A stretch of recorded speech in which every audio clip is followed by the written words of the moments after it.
Of Q broadcast, it's taking the world by storm. People are cutting the cord to their high cable bills and moving away from streaming services like Netflix, Hulu, and others for something better. Q broadcast. For just $60 a month, you'll get access to every channel you could ever want, including HBO, Cinemax, and Stars. And the best part, there are no contracts, no hidden fees, and you're free to cancel anytime. With Q Broadcast, you can enjoy streaming live TV, movies, and top series on up to 5 devices at once. Whether you're at home or on the go, Q Broadcast makes sure your entertainment is always at your fingertips. Imagine being able to watch all your favorite channels from anywhere, anytime, without any restrictions. We're talking about thousands of movies, hundreds of TV series, and a huge library of live channels, all in one place. And don't forget video on demand and pay-per-view events.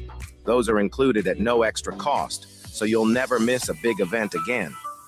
Now, take a second and think about your current cable bill. You're probably paying anywhere between $100 and $300 every month, locked into long-term contracts and hit with surprise rate increases. With Q Broadcast, that's a thing of the past. It's just $60 a month.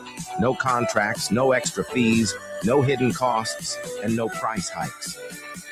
Why juggle multiple subscriptions like Netflix, Hulu, and cable when Q Broadcast gives you everything you need in one convenient package? People everywhere are switching to Q Broadcast, saving money and getting more content than ever before. So, what are you waiting for? Click the link in the description and sign up for Q Broadcast today. Just $60 a month, no contracts, no hidden fees. It's time to take control of your entertainment and start streaming smarter.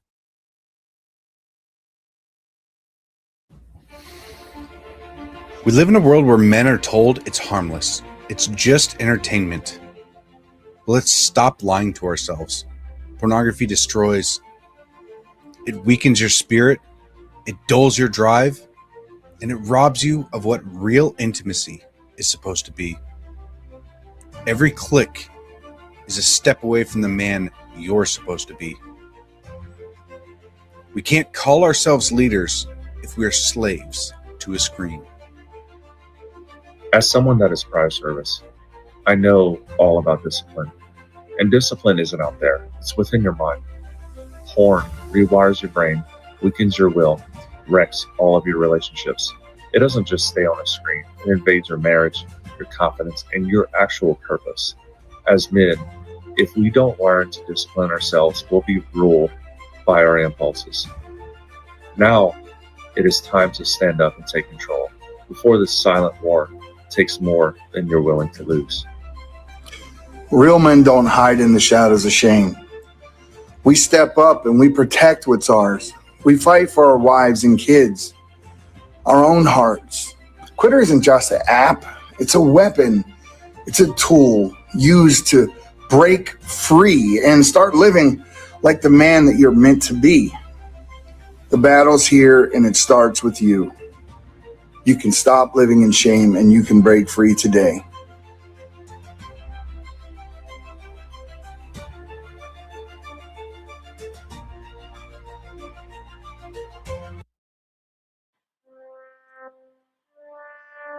Here at the Anomic Age, we know that these times of uncertainty are stressful. It is incumbent upon all of us to put our fears first and bow down to government tyranny. Gone are the days of freely leaving your home, working, and social interactions. In exchange for safety, we will trade liberty. At the Anomic Age, we understand. However, just in case you want to get off your knees and stop being a sniveling coward, check out the John Age Project at anomicage.com.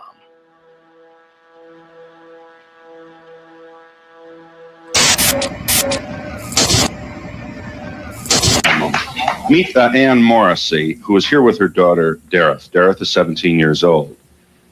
Mrs.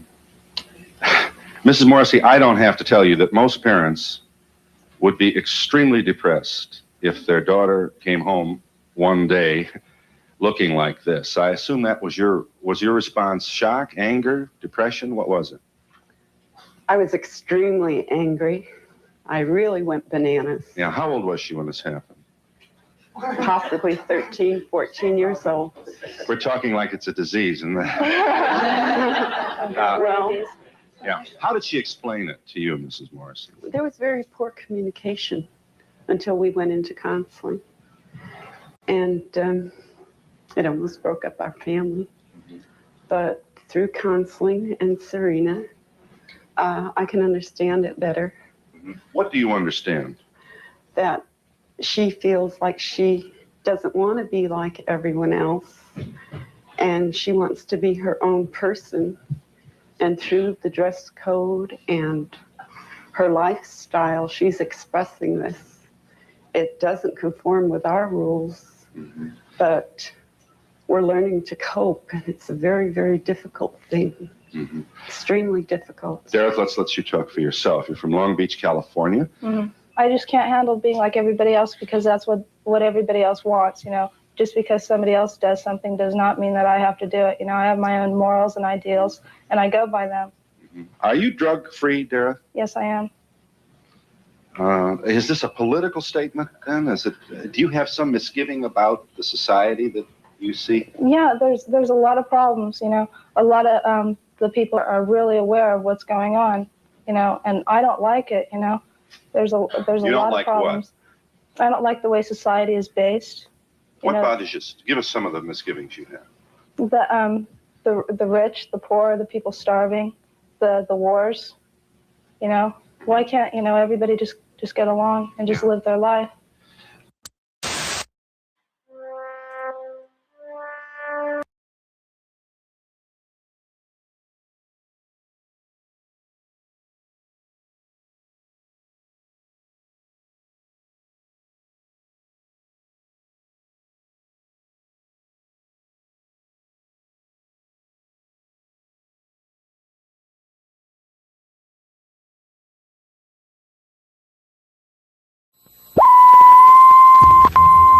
Someone real and Chevy.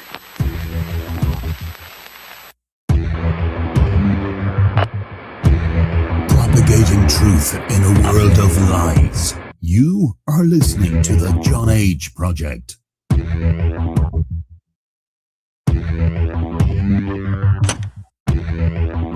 Trust no one. Trust no one. Trust no one.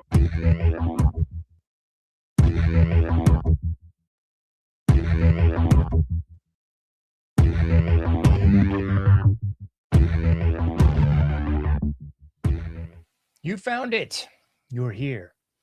You're headlong down the runaway train that is the Anomic Age, and I am your host, John Age. Happy to be back with you once again, hailing proudly from the coastal plains of the Old North State.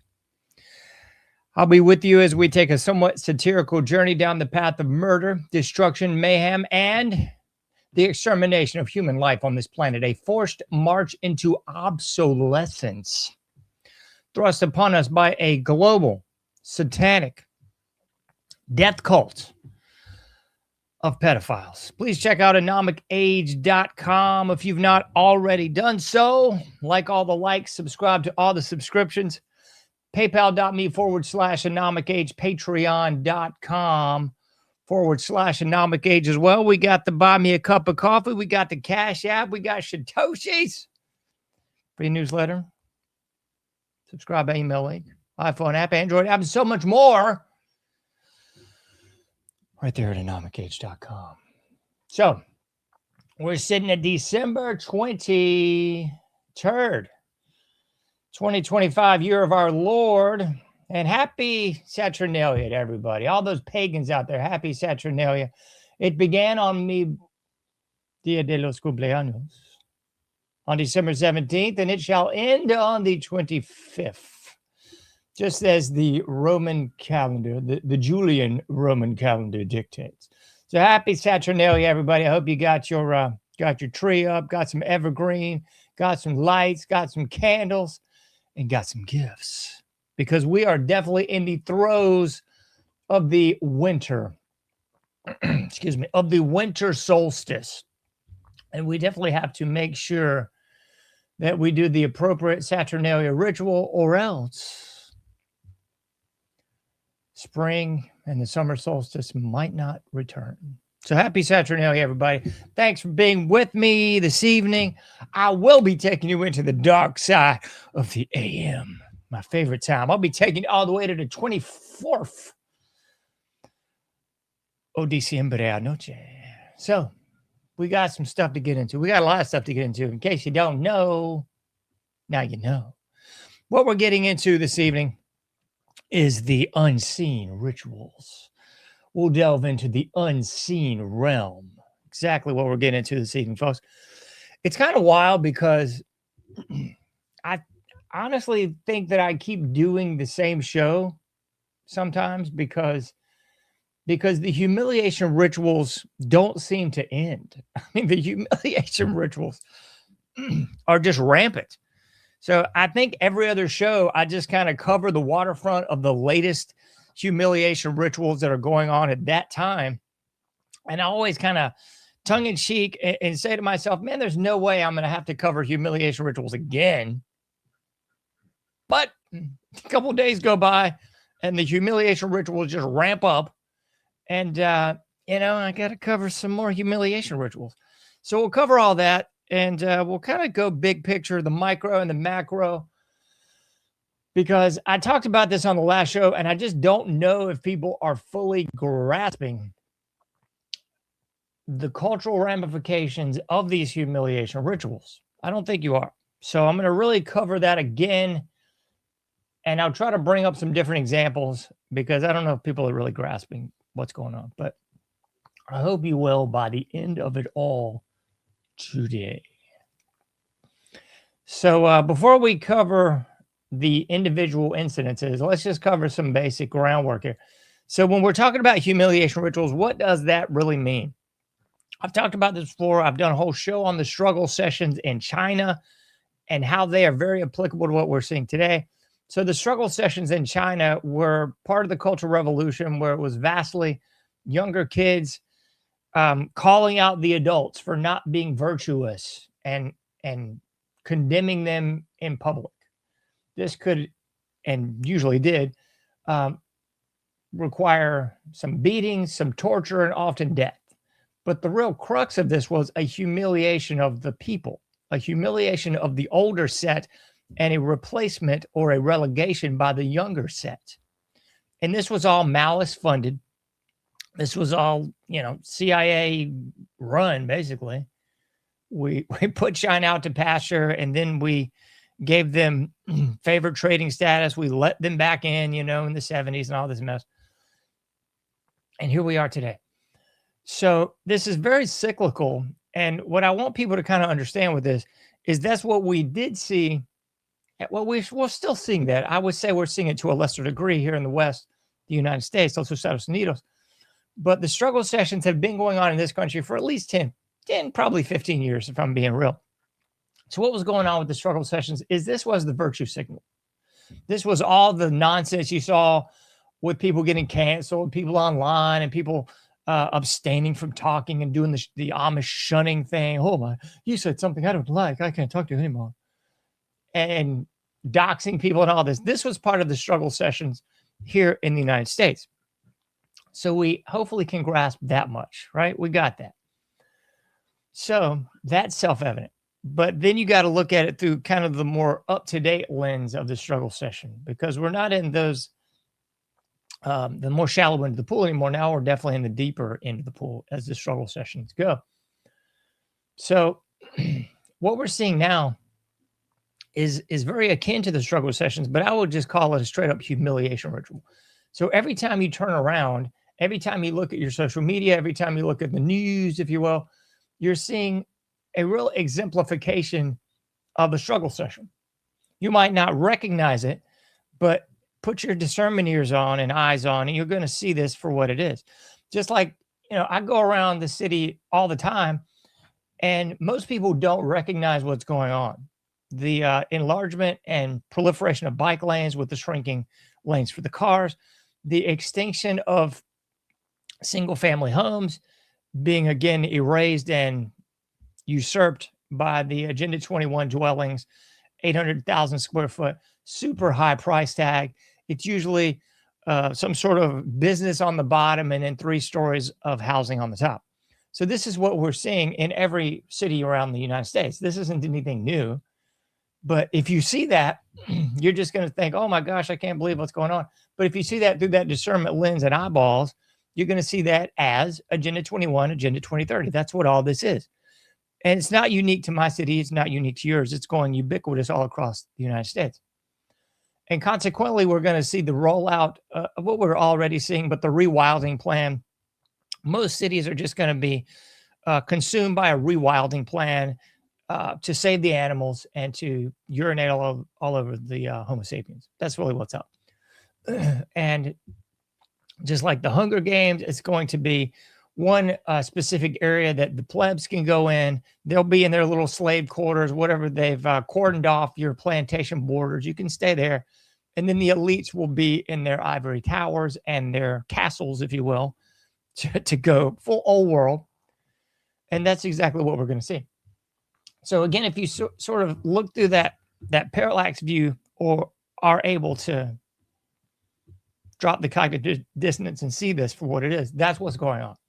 So likewise, these unseen occult rituals are going on around us all the time, but we're not fully grasping it. And I believe this is kind of more,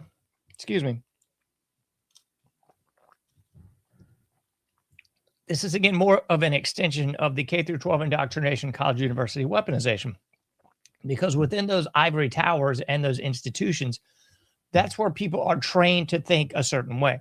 So you're trained to believe that it's not Agenda 21, it's humanitarian efforts to save the wildlife. And when you see these different rituals going on, you're trained to think, oh, no, that's not a humiliation ritual. That's just someone else, coming to their senses and changing their position, or someone that did something bad. They got scolded by the shaking finger, the nanny state. And that's really what's going on here. So that's what we're seeing with these unseen rituals. And we can see it through a lot of different ways. My goodness, there's so much to get into with this stuff. But the unseen rituals have really been kind of rolled out, and we've been trained to not see them. We've been trained to ignore our discernment and just trust the science. We've been trained to ignore our discernment and just trust the academicians. So another way to look at this is kind of through that lens of the satanic panic, because the satanic panic, I will say, although elements of this were real, make no mistake about it, satanic panic was a real thing. It wasn't just this panic that they tell you in social science. It was a real thing. But they trained the general public to first say, okay, anything that looks dark and uses obvious satanic iconography, that is bad. So, of course, if you're looking shallow into the pool, you're going, okay, that makes reasonable sense. However, then they flipped the script and said, oh, no, it's all under the guise of a satanic panic. It was those Christian fundamentalists that thought dancing was bad and all rock music was bad, that claimed everything was satanic. Okay? So they conditioned people first to hyperbolically trigger on events, and then they scolded you and told you, no, you were wrong, you were mistaken. We'll tell you what the right thing is. Okay? And you see the same sort of rollout if you remember The Matrix. The woman in the red dress. The woman in the red dress was a red herring. She was a distraction within the Matrix.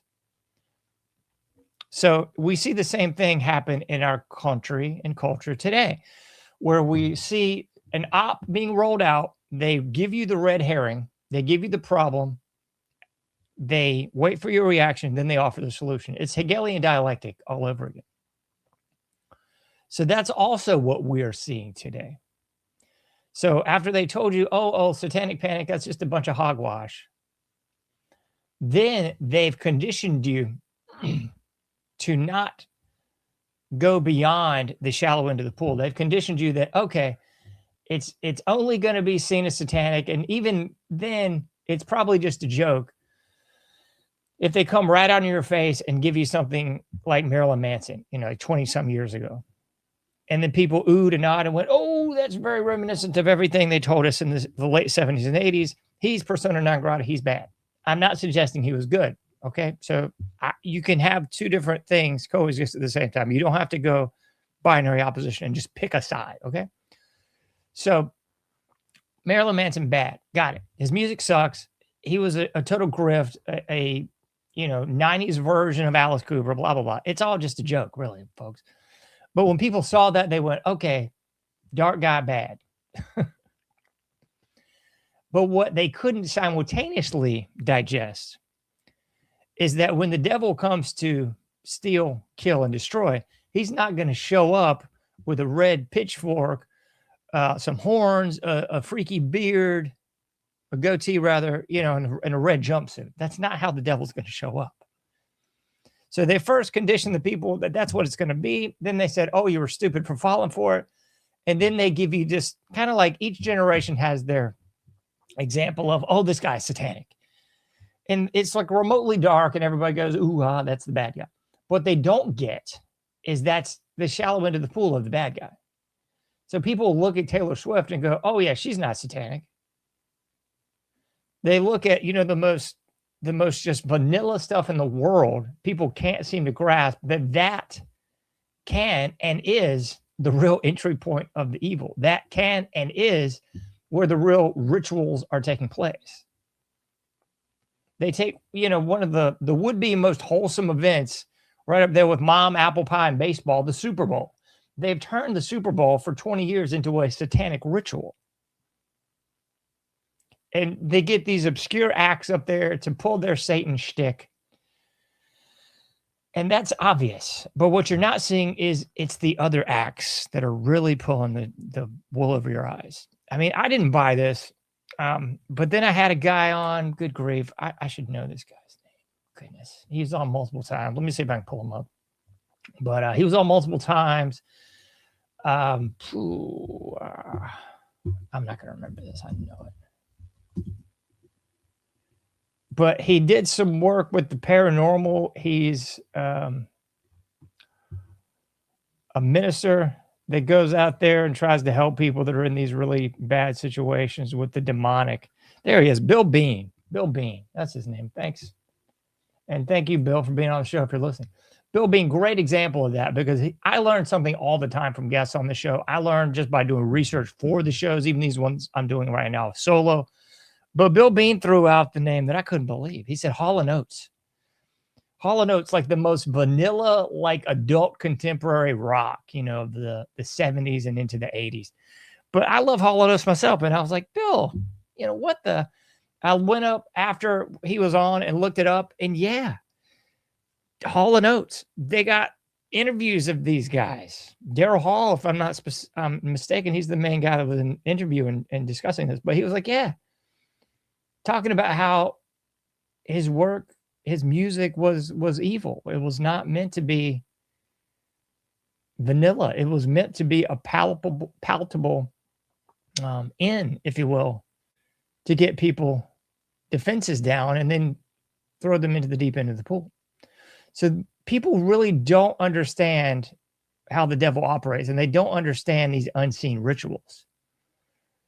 Because it's one thing to see these Super Bowl, sacrifice performances from Lady Gaga and all these entities or whatever, but that's the vanilla end of the pool, folks. So I really want people to come out of the dark and into the light, if you will, and try to grasp some of these unseen rituals, grasp the greater humiliation ritual that's going on all around you all the time. Because people mistakenly always say, oh, I can't believe they're so stupid. I can't believe they're doing this. I can't believe they don't realize. They realize it, folks.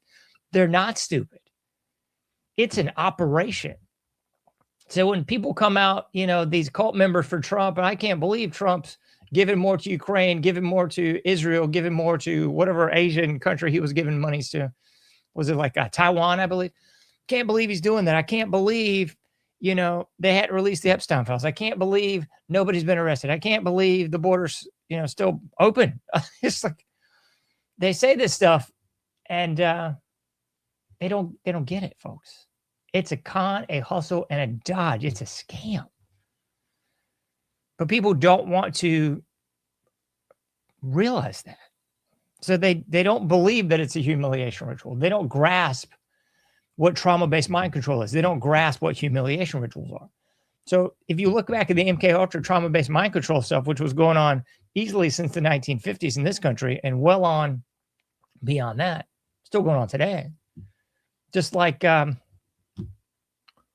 what was the church committee hearings in the early to almost mid 70s finally came out and said, oh yeah, Operation Mockingbird, like all the major networks are controlled ops by the government.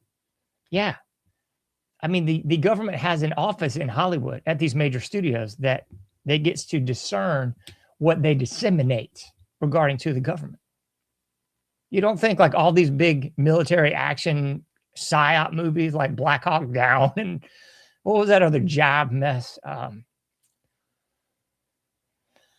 can't remember. It was during the 9/11 hoax, the false flag there, where they were like, let's roll. That was it. It was the propaganda movie, Let's Roll. I guess it was like a TV movie. I can't remember. But it's all BS, folks. It's really what I'm trying to get you to understand.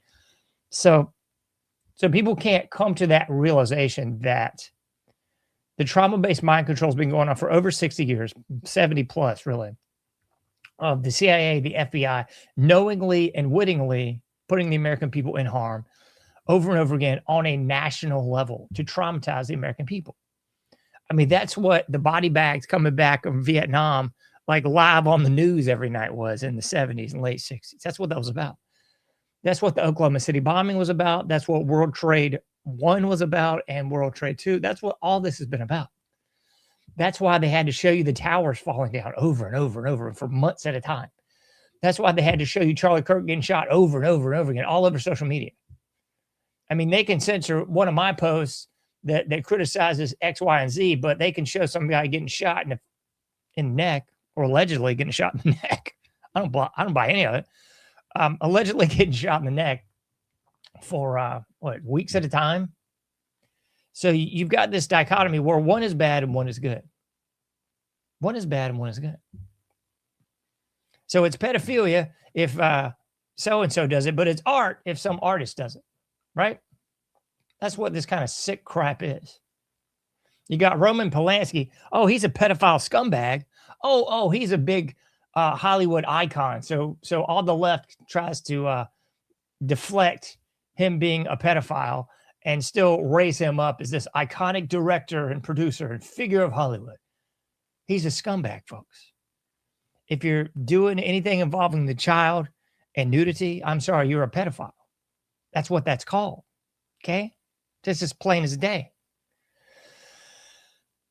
But the alleged they would have you believe otherwise. They would have you to try not to notice the rituals that are going on all around you all the time. So we've covered the trauma-based mind control, but what's the humiliation ritual about, John? Well, the humiliation ritual is really about humiliating the public, getting the public to accept that there's nothing that they can do.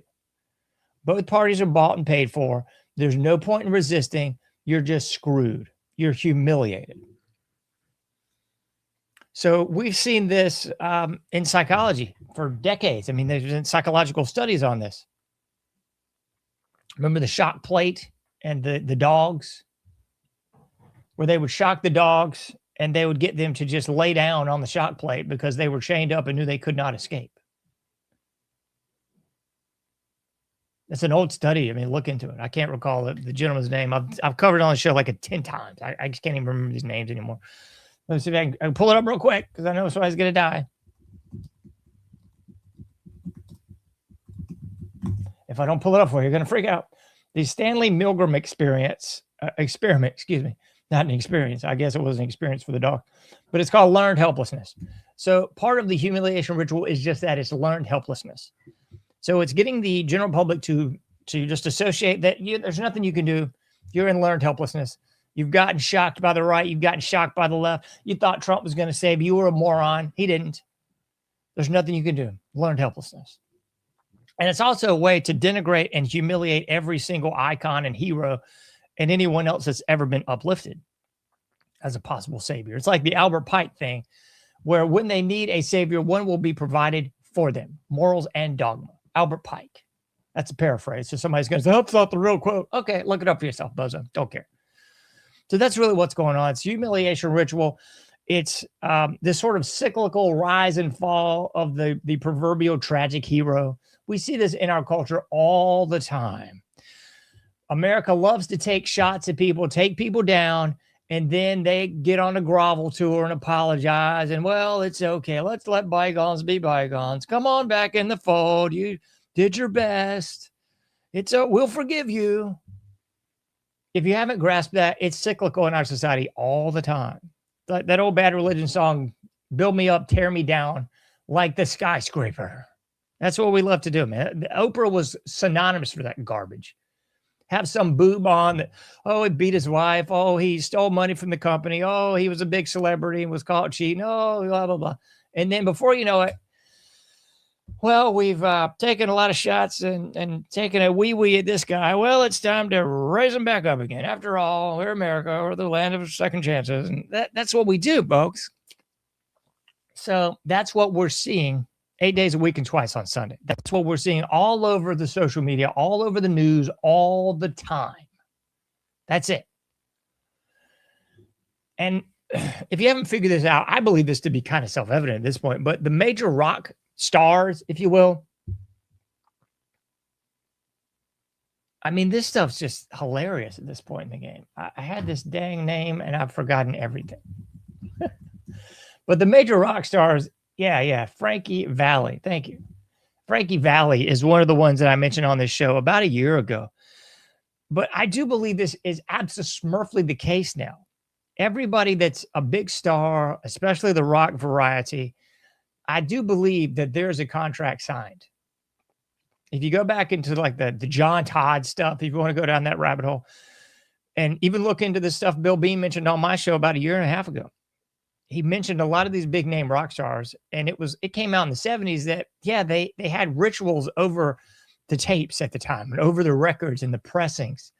This is a definite ritual attack against the people. If you look at who's that scumbag that came out, pardon me, the scumbag that came out, was it last month? I can't think of this. That gypsy moron. I'm sorry. Oh my goodness.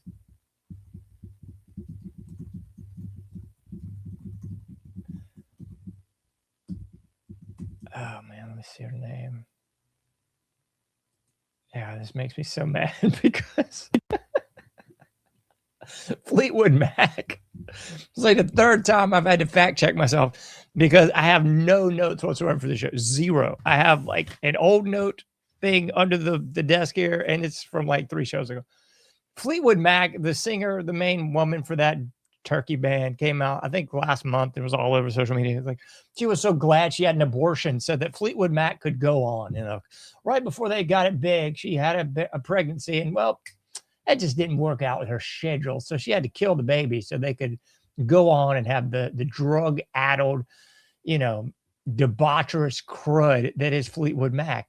But kind of like I said before, Fleetwood Mac was palatable mainstream pablum at the time. So juxtapose that to something contemporaneous at the time, like, I don't know, like Kiss, Led Zeppelin, like contemporaneous stuff that people went, ooh, that's dark. Alice Cooper, ooh, that's dark.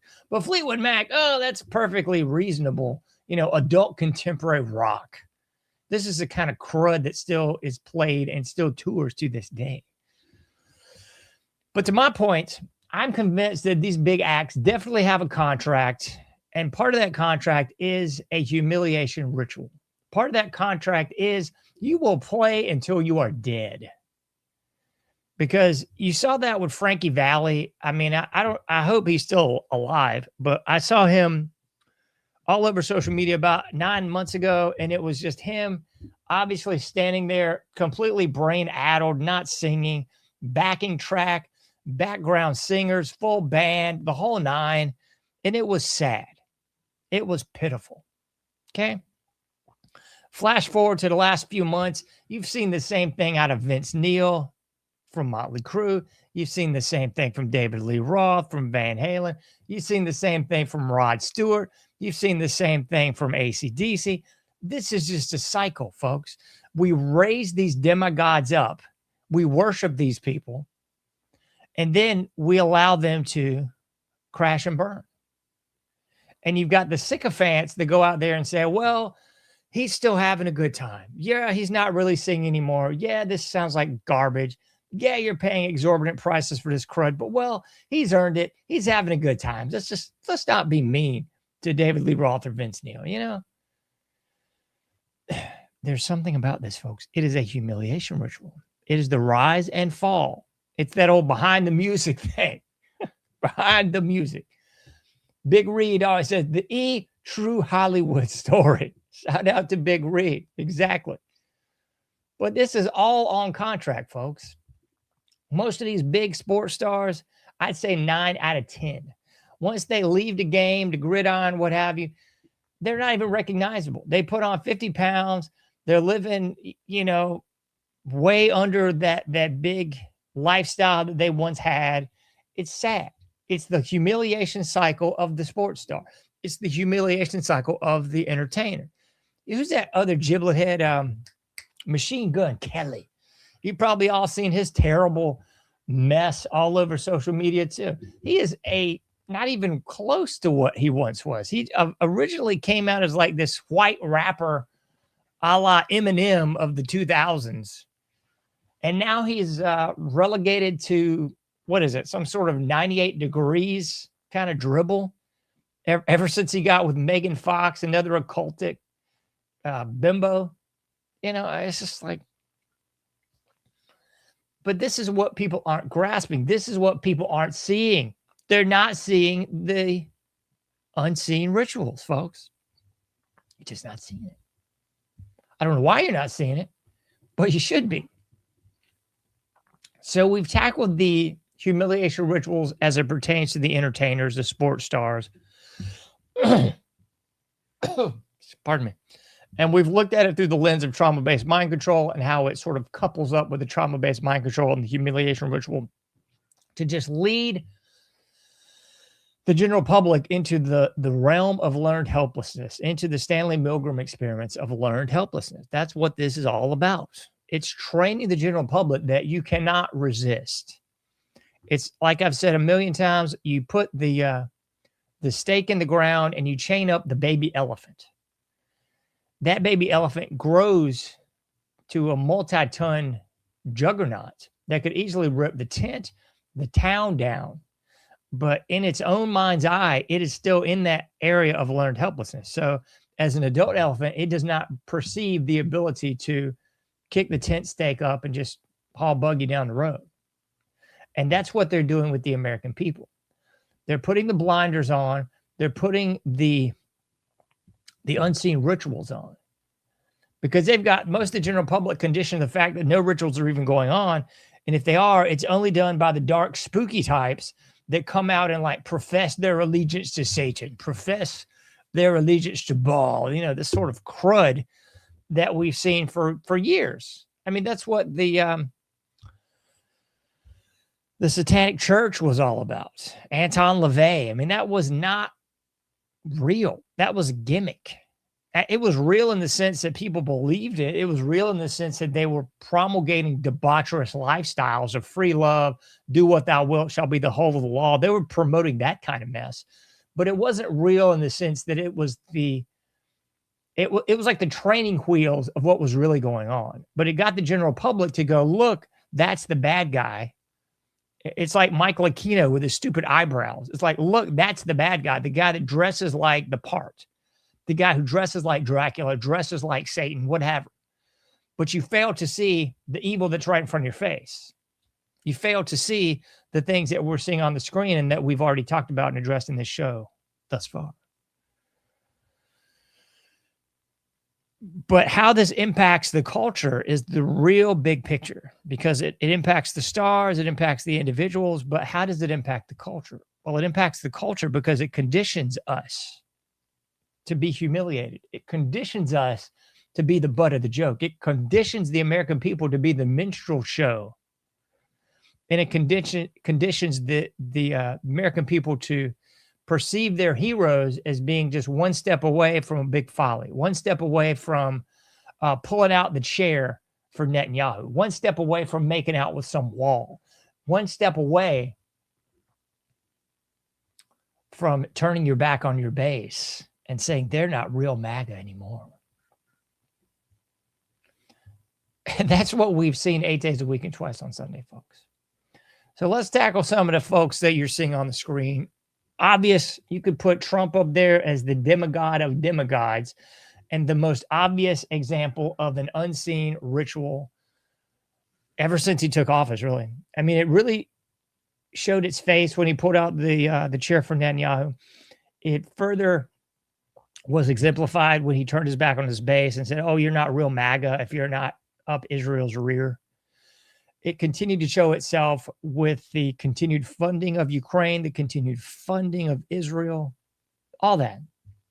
It continued to show itself with the obvious, still pushing the vaccine, still pushing Operation Warp Speed. Nothing to see here. I did a great job. And the most egregious one I think I saw in the last week was the A++++ economy.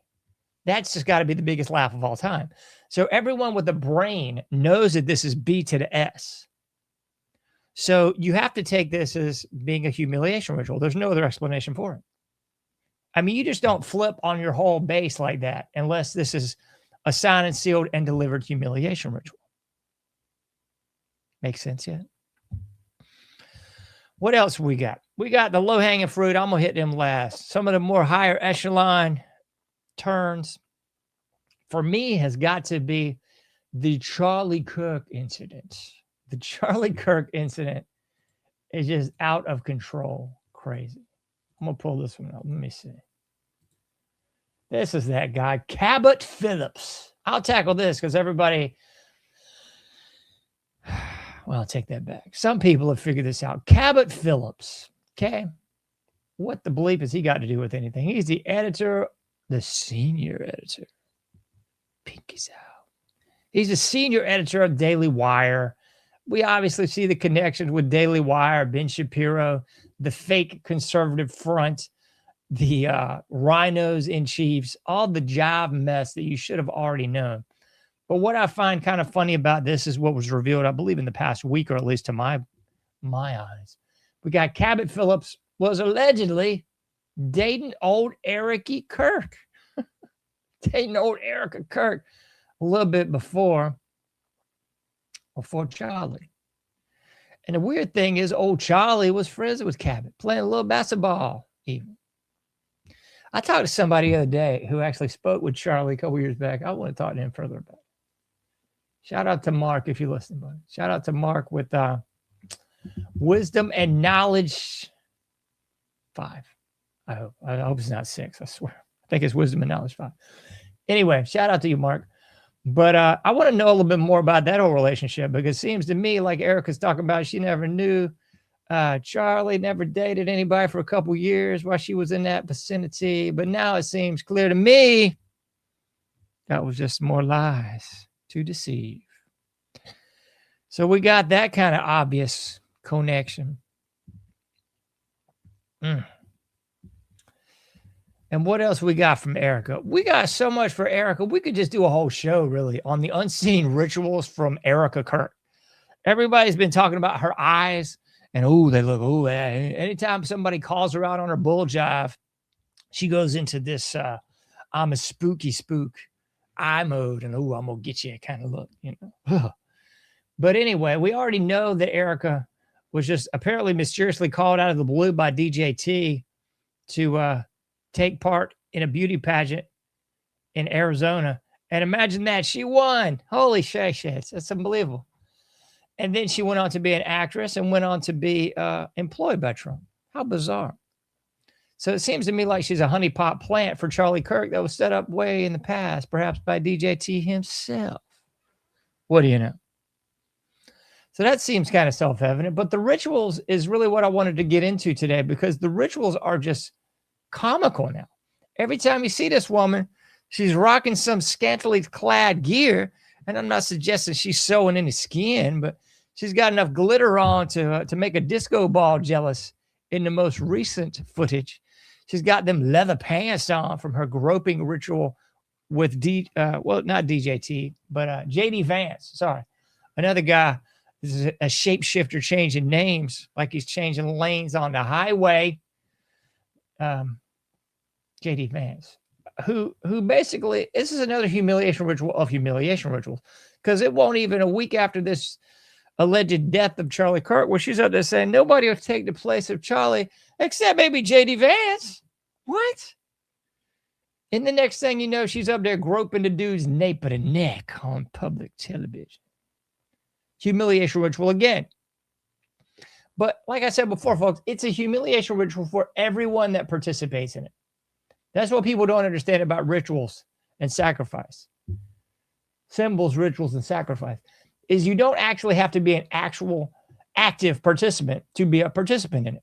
Because much like the world wars were huge sacrifices of bodies to bring about the next and the next and the next. I mean, to bring about the police state, to bring out the UN, all these different death rituals had a purpose.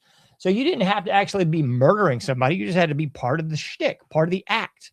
So when the Aztecs were killing thousands of people a day, every single person in the Aztec Empire wasn't actively gutting people and pulling their hearts out, but it was an active sacrifice conducted by that culture. So it was reflected on all the members of that society. So that's what we see with the trauma-based mind control. And that's what we also see as these rituals of humiliation unfold. So anybody that was just up Charlie Kirk's rear and thought he was the second coming was first set with the trauma-based mind control, and then set again with the humiliation rituals of his wife just going on a book tour. His wife just, hey, let me just release a book. It's been a couple of weeks since my husband died. I got that. That's fine. After all, when I was 17, I had Romanian orphanages that were trafficking kids and got shut down. Isn't that weird? More rituals, more humiliation. The Epstein files, that's another humiliation ritual, because what was run on with at least 2, if not 3 platforms now by DJT was, I'm going to get the deep state. We're going to drain the swamp. We're going to go after these pedophiles. We're going to go get them. No, we're not.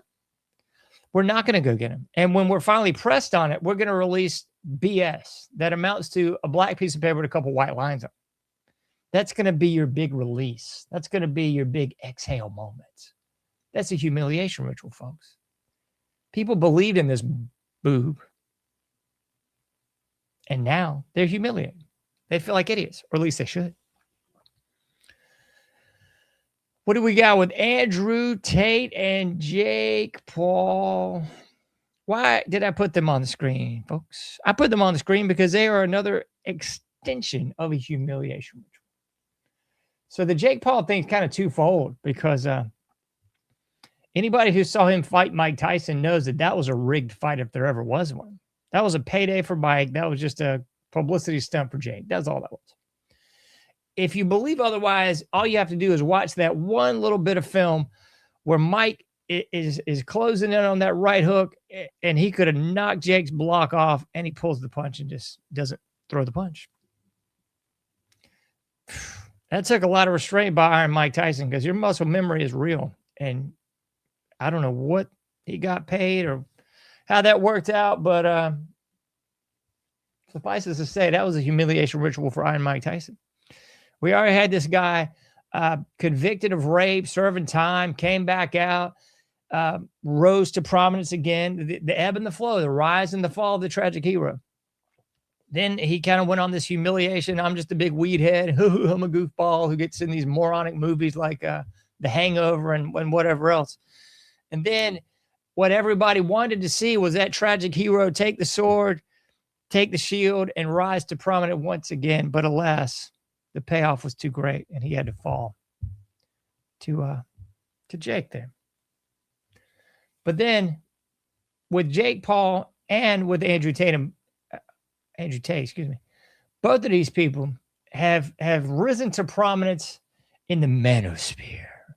I'd say definitely Andrew Tate more than Jake Paul, but rose to prominence in the manosphere as far as people that kind of, when you need a hero, one will be provided. They gave life to an otherwise wimpy, limp-wristed, funny boy man environment in the United States, where everybody got browbeat by their female professors, by their female teachers, and by their female-led DEI everywhere, not to mention the propaganda in all media, that men were bad, especially white heterosexuals. You were the problem. The best thing you can do is just bow down, kiss the feet of the women, especially those of color, especially those of Muslim faith, and especially those that are trannies and queer. Kiss their ring. Otherwise, you're excommunicated. You're humiliated. We don't even want anything to do with you. So as a consequence, the pendulum swings back. You got Andrew Tate. You got folks like Jake Paul coming out there and at least showing some testosterone. Real, imaginary, contrived. We all know the legal stuff going on with Andrew Tate. We've all seen that. And for my money, Jake Paul is just nothing more than a paper tiger, completely internet creation. I hold no stock in either of them, to be honest with you, but the general public did. And what we saw in one failed swoop, one day, we saw both of these tragic heroes fall. One got the brakes beat off in a boxing ring. The other got the brakes beat off in another ring. So we saw another humiliation ritual, back to back, one day. Take them out, take them all out. Which leads me to believe that there must be another hero coming up. I don't know. I got some time, so I'd be remiss if I didn't at least mention this. Alexander Emmerich Jones. Man, I got no idea. Yes, I do.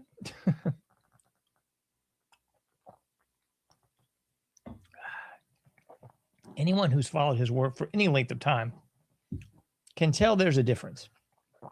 I don't give a crap how many people come out and support him, how much he wants to belabor these points.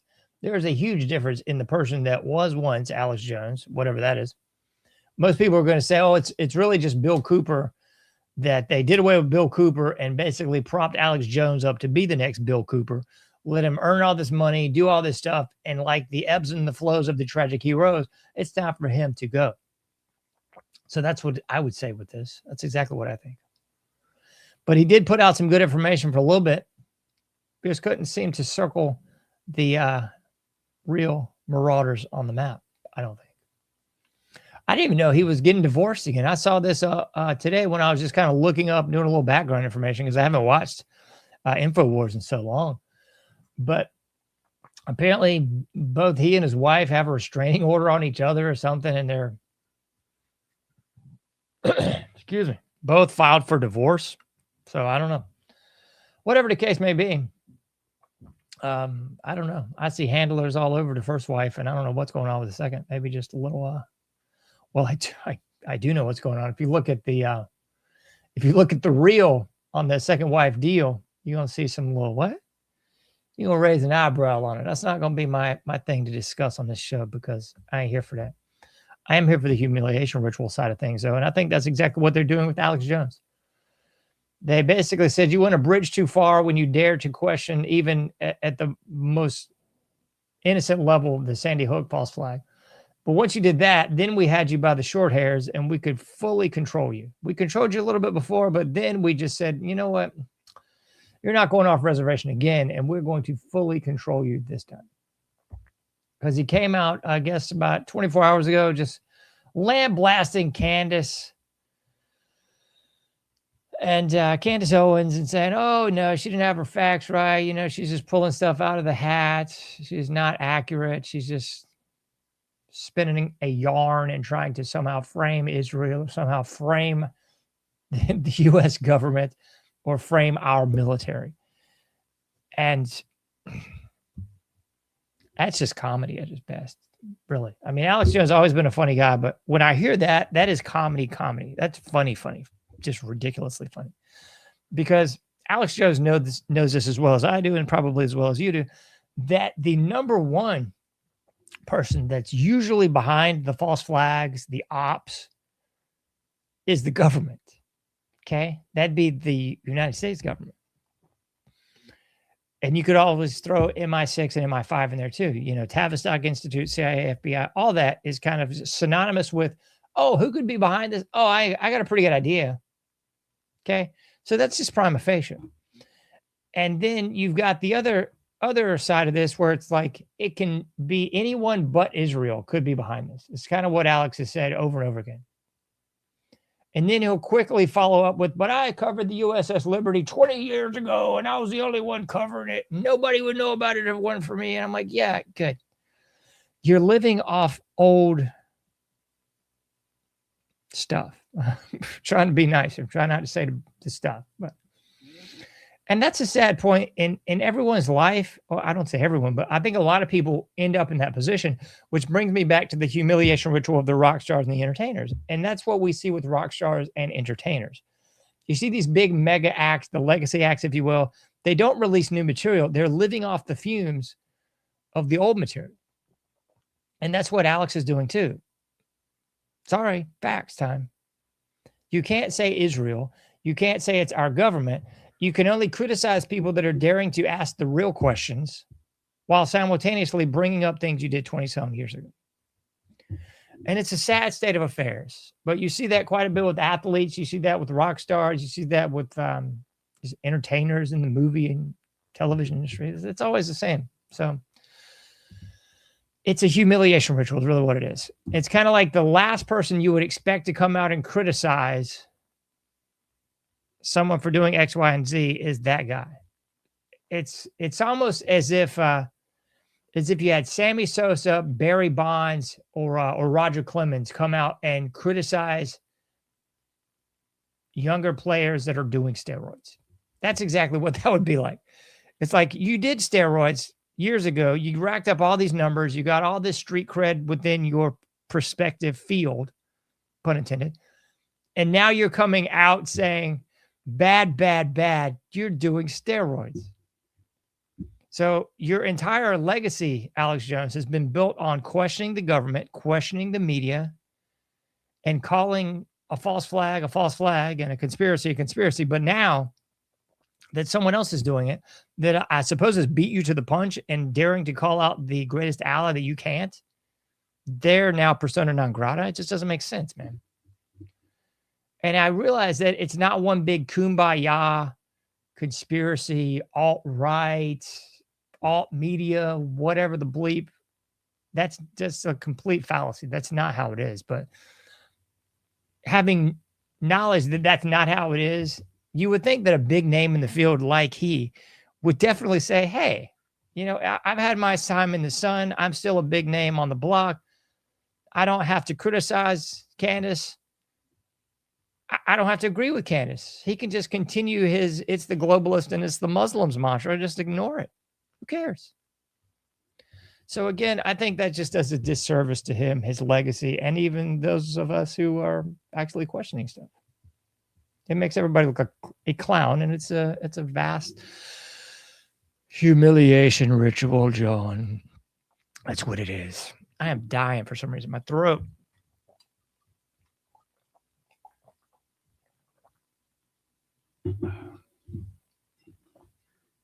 Pardon me. My throat is dry and just kind of scratchy. I don't know what's going on. It wasn't like that all day when I was out fighting the scum on the street, just going to like 5 stores and almost having a mental breakdown.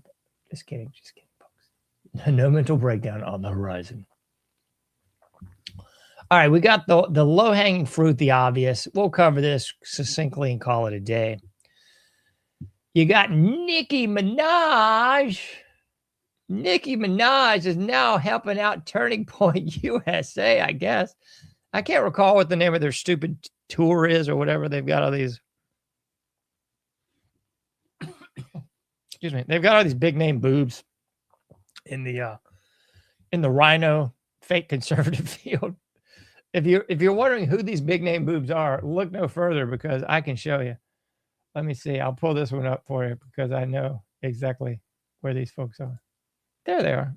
Let's put this on the screen. There we go. The controlled bunch. The controlled bunch. That's the usual suspects. You had Talmud Tatum up there the other night talking about how he was giving like 300,000 or something to Turning Point. You got Jack Persobic there, bottom middle, still weaving his yarn. I looked at something he was doing a few minutes before airtime, and I just said, forget it. I don't even care. And people are finally waking up to Robbins over there. Tim Pool, he's kind of faded last time. He talked some smack about Candace, and she checked him on it. Kind of faded away. Laura Loomer, I don't even know what's real or imaginary with that creature anymore. Every time I look on social media, there seems to be this grotesque image of her that I hope, assume, and appreciate has to be AI. I don't even believe it's real. Nick is kind of pulling back into center line. He's actually criticizing our greatest ally a little bit. And, well, the rest are where they are.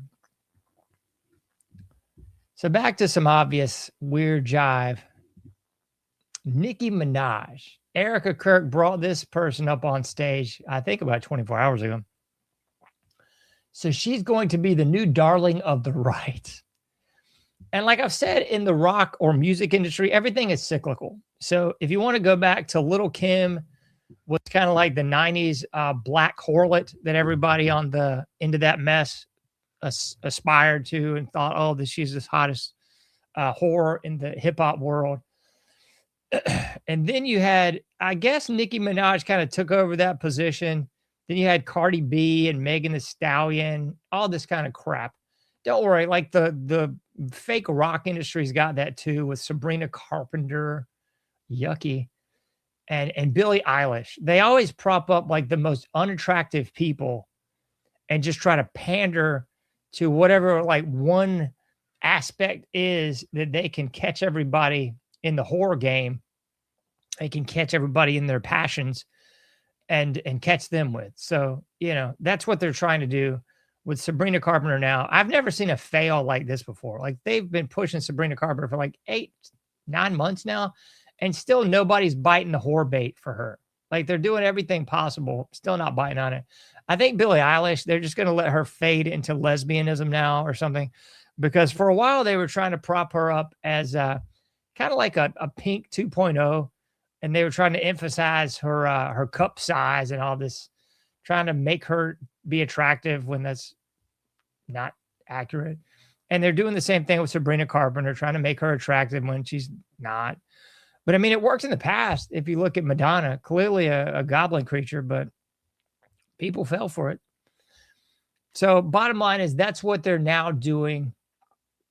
It's like a changing of the guard. You saw like one player steps down, Kobe, and then the rise of the next big thing, which is LeBron or what have you.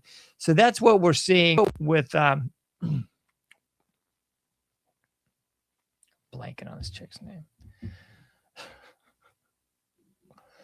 I just ran over like all the names. Nicki Minaj. There it is. That's what you're seeing now with Nicki Minaj. She's obviously been used up for all of her selling that kind of BS, Lil' Kim of the 2000s garbage, the hip hop whore of the 2000s. Her time with that is spent. So now she is switching gears and becoming a conservative darling, which is the comedy of all comedies. I mean, Nicki Minaj.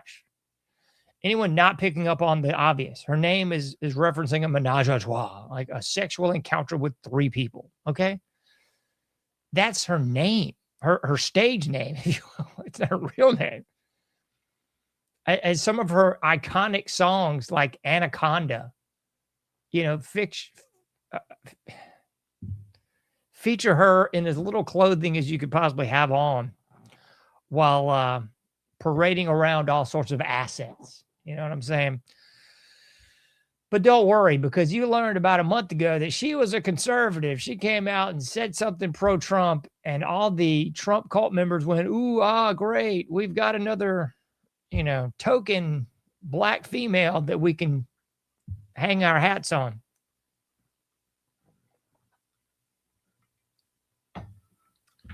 So they did. And they have. Because Erica Kirk, I guess, in the midst of, fifth performance of the pyrotechnics, the glittery suits, the tight leather pants, the whole 9 yards, this is just how she grieves, folks. I don't know why you would think that's a humiliation ritual.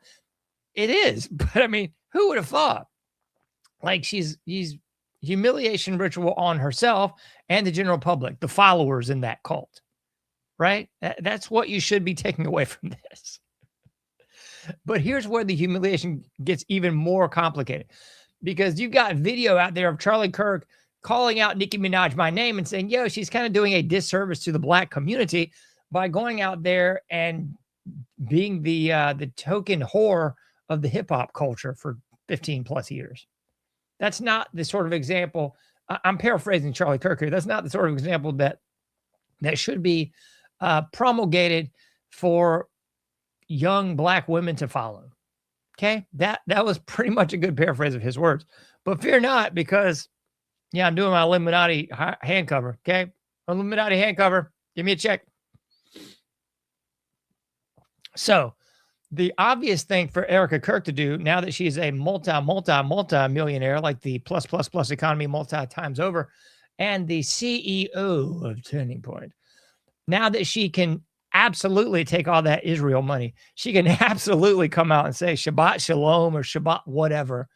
And she could absolutely then take a woman that was criticized by her husband for not being a shining example. She can bring her into the fold. She can do the ebb and flow, the rise and fall of the tragic hero. And now she was discredited for a few records because she wasn't hoary enough, I guess. But don't worry, because we will not let that tragic hero fall. Erica Kirk will swoop her up in her arms, in her bosom, and bring her to the podium at Turning Point USA, so that she will now be the darling of the right. And my eye reference, I hope, is not lost on you, because there's multiple images of old Nikki doing the eye cover. There's multiple images of her, as you see on the screen there, with the checkerboard floor. In case you hadn't picked up on that, that's definitely Masonic imagery. That's Illuminati, just as the eye cover is. If you've seen this picture, I was going to try to weave it into this image. Excuse me. I was going to try to weave it into this image, but I couldn't find a good way to put this image in there. All this imagery courtesy of yours truly, by the way. But there's another image of her covered in monarch butterflies. Again, anybody with the slightest understanding knows the monarch program, another element of the trauma-based mind control brought over here in Operation Paperclip by the United States. So also covered in monarch butterflies. That's another image I couldn't work in there. Standing in front of the checkerboard floor, Masonic, covering one eye. Oh, that's just happenstance. Everybody does that in Hollywood. There must be like the most boring photographers ever assembled, because they all seem to just strike the same pose. Isn't it strange? Strange, isn't it? Oh, and if you forgot about this, she also came out, this was several years back, and said, yo, when I take the stage, an entity basically takes over my body. If I'm not mistaken, his name is Ronan. Just fact check me on this. Ronan takes over my body, and he's my alter ego, my split personality. I mean, you see the same thing with Sasha Fierce and that trash Beyonce. Same garbage. You've heard similar mess from Gaga. You've heard similar mess from all these different stars over the years.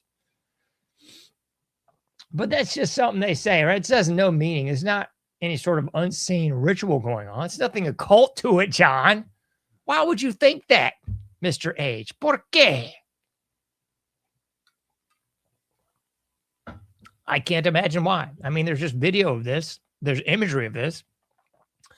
But suddenly, it's time to flip the tragic hero and make the once reviled sex pot of the hip hop world. Now she has changed her ways, and now she's going to be the next big starlet for Turning Point USA. You just can't make this job up, folks. And like I've talked about before, the whole thing, humiliation ritual from Erica Kirk, Turning Point USA, Tammy Faye Baker, Heritage USA. Nobody's connecting these dots. I've yet to see anyone connect some obvious dots like this. Same name, same sort of persona, same deal. The only difference is Tammy Faye Baker's husband, Jim Baker, did not get assassinated nor die. He's alive and well.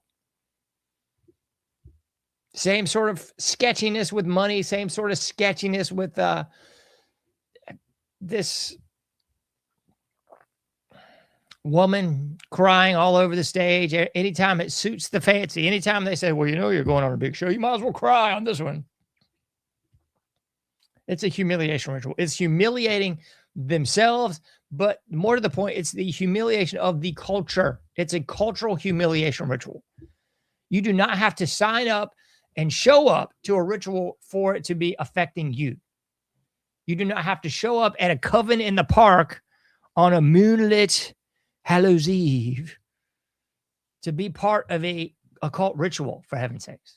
Most Christians are doing it right now. They got the tree in the flipping den. They got the lights on the tree. They got the garland. They got the little gifts under there. That's a humiliation ritual too, in case you hadn't figured that out yet. Constantine, anyone? Constantine just took all the paganism that was going on in Rome and just kind of interwove it into the Roman Catholic Church. Didn't pick up on that, did you? It's a humiliation ritual. You got Christians doing occult rituals, and it doesn't seem to bother anyone because the only one that bothers people is Halloween. Just like I said before, folks, people are scared and reactionary towards the spooky in the room, towards the woman in the red dress, because they think that's how the devil's going to come in. The devil's going to come in, I'm big mask, I've got my pitchfork. Horse pucky, folks, horse manure. No, the devil will come in under the guise of Estar with your little basket and eggs and fertility rituals. It'll come under the guise of Saturnalia, La Navidad, right? You should know this, folks. Usa el cerebro. Es importante. All right, I've gone over time a little bit, but not too much. I'm going to close on this one. I believe we're going to put the image on the screen one more time. The unseen rituals. That's what you should be discerning from this. We've talked about various unseen rituals. The blindfold, that's another very Masonic ritual. The hand in the vest. All these are unseen rituals, folks. You see this all the time on social media with your favorite celebrities. How many times have you seen a hand in the vest like this? It ain't just Napoleon and George Washington doing this hundreds of years ago. It's people all over your TV and radio today. But it's an unseen ritual. It's not grasped by the general public. And people think that if they just don't acknowledge it and don't grasp it, then it's no longer real. But it's kind of like the conscious and the unconscious. That's exactly what it's like, folks, because something can be going on and affect your subconscious. You don't actually have to initiate it. You don't have to acknowledge it even.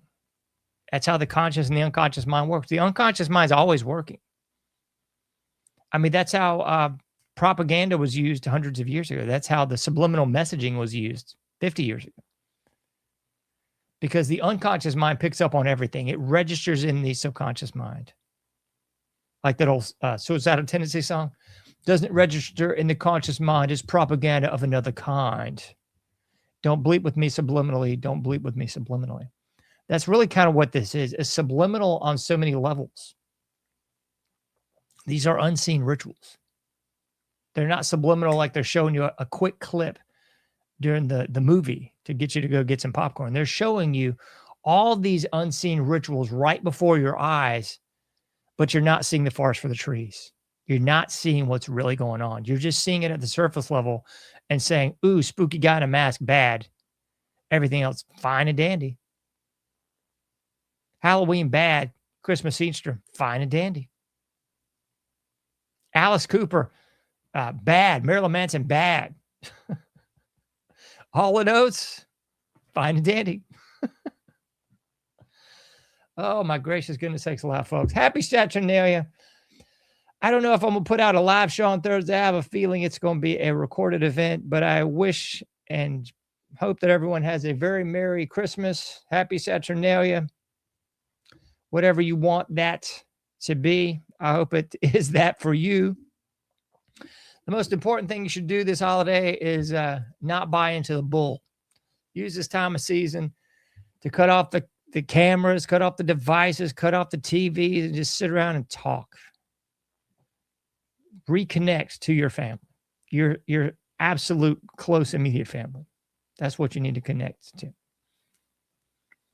Align your little deck chairs and talk. Real talk that actually matters, not what are you watching on Netflix. That's dribble for morons. That's what you need to do this holiday season. Get some rest, eat some non-GMO organic food, do a little exercising if you can, and get ready for what's coming down the pike, folks, because you can't do everything, but you can do something. Get out there, do your part, make a difference, and I'll be seeing you sooner than later in the Anomic Age.